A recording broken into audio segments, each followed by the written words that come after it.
Hi everyone, मैं हूँ खुशबू कपूर।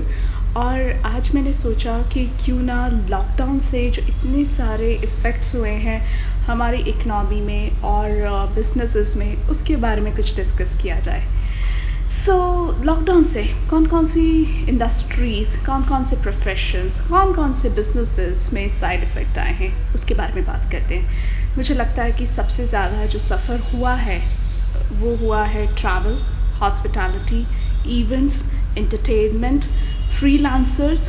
इन सब के बिजनेसेस बहुत सफ़र हुए हैं। बात करूँ फ्रीलांसर्स की, बहुत सारे फ्रीलांसर्स का बिजनेस इफेक्ट हुआ है, as in artist, anchors, DJs और musicians, dance troupes, then folk performers, folk dancers, mehndi artists. There are so many people who are suffering during the lockdown.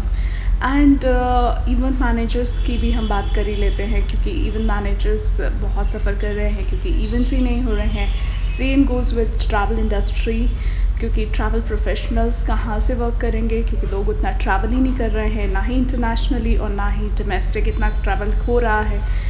अब क्योंकि इवेंट्स में एक कंडीशन ये है कि 50 से ज़्यादा लोगों की गैदरिंग हो नहीं सकती। हालांकि कुछ लोग 70-75 लोगों के साथ अपने इवेंट्स कर रहे हैं, लेकिन इवेंट्स उतने बड़े स्केल पर नहीं हो रहे। यहाँ पर ये समझना चाहती हूँ कि अगर अगले लेट्स से कि नेक्स्ट 1 ईयर तक इवेंट्स, ट्रैवल, हॉस्पिटैलिटी, होटल्स, इन इंडस्ट्रीज़ में अगर काम जनरेट नहीं होगा, बिज़नेस नहीं आएगा, तो इस इंडस्ट्री से जुड़े हुए लोग कैसे सर्वाइव करेंगे।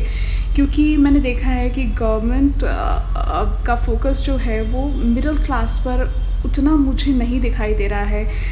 देखिए, मिडिल क्लास बहुत ज़्यादा सफ़र करती है ड्यूरिंग एनी पेंडेमिक, क्योंकि ठीक है, आप लोअर क्लास को तो आप फूड प्रोवाइड कर देते हैं, वो BPL में आते हैं तो उनको हर एक फैसिलिटी गवर्नमेंट प्रोवाइड कर देती है बिलो पॉवर्टी लाइन वालों को। लेकिन what about the medium class? Medium class के खर्चे तो कम नहीं हो रहे हैं ना पेंडेमिक में, वही ऑफिस के रेंट्स लोगों के जा रहे हैं। सो फिर how the medium class will survive? That's my question to the government.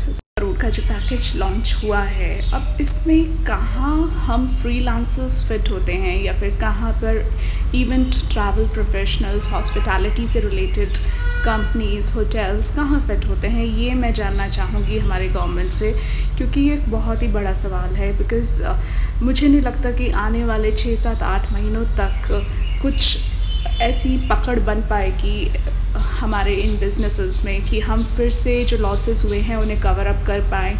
क्योंकि सारे यूटिलिटी बिल्स उतने ही जा रहे हैं, जो लोग ऑफिसेस में वर्क कर रहे हैं उनके पेमेंट्स उतने ही जा रहे हैं, कि ओनर्स को उतना ही पे करना पड़ रहा है। So this is really a crucial situation for which we really have to think of कि आखिर फिर ऐसी इंडस्ट्री कैसे सर्वाइव करेगी। अगर मैं एक सर्वे की बात करूँ तो सर्वे में सामने आया है कि by the end of 2020 tourism, hospitality industry में लगभग 3 करोड़ 80 लाख लोग बेरोज़गार हो जाएंगे। And this is a kind of situation for which we really need to analyze the things. We really need to come up with the solution to solve this very important problem, क्योंकि ऐसे कैसे चलेगा। अभी फ़िलहाल मैं government से ये समझना चाहती हूँ कि एक मिडिल क्लास आदमी आत्मनिर्भर बने तो कैसे बने, कौन सा बिज़नेस करे, डिजिटल बिज़नेस भी करे तो कौन सा करे, नॉलेज होनी चाहिए उस बिज़नेस के बारे में, ट्रेनिंग होनी चाहिए।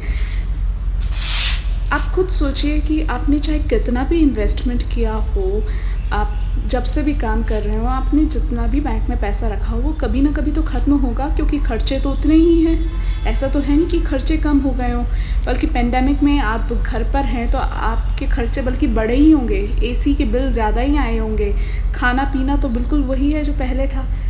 तो मेरा सवाल है कि अब एक आम आदमी कैसे सर्वाइव करे।